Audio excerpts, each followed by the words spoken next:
Okay, Kuya Romel Toronto viewers, we are here at Costco. We have Manang Jenny from Cagayan Valley and Manang Nelly greeting you a Merry Christmas and go ahead please. Merry Christmas po sa lahat ng mga taga Cagayan.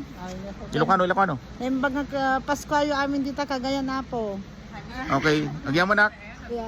Agyaman na kadating pagkakataon nga batiin kayo si kayo nga kababayan ko dito Cagayan Valley. Gonzaga. Gonzaga Cagayan na imbag nga Pasko ay tayo amin ket iti baro nga taon nga sumangbay kada tayo ket adda bendisyon ni Apo. Amen. Okay, please invite them to come to Canada. gusto Enjoy niyo life. po- Darigat kwarta o easy Gusto money. niyong pumunta dito sa sa Canada. Ganito ang buhay namin. Yan Nagtaga-tupi po. po ako dito. Okay? Tupi-tupi, trabaho ng trabaho. Pero malaking sweldo dito mga kabayan pag inuwi ang pera sa Dolyar, Pilipinas. Hindi kasi ang isang trabaho lang dito, kundi dalawa, tatlo. Ang trabaho namin Agpaypay dito. suman. Ganito ang, akala nyo mayayaman kami pero trabaho kami ng trabaho.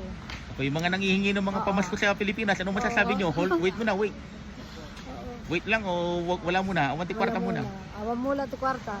Agbirok kami pa iti kwarta. Okay? Okay. Wala nga ro din, kakabsat. Thank you, Merry Christmas. Merry Christmas again. Bye-bye. Bye.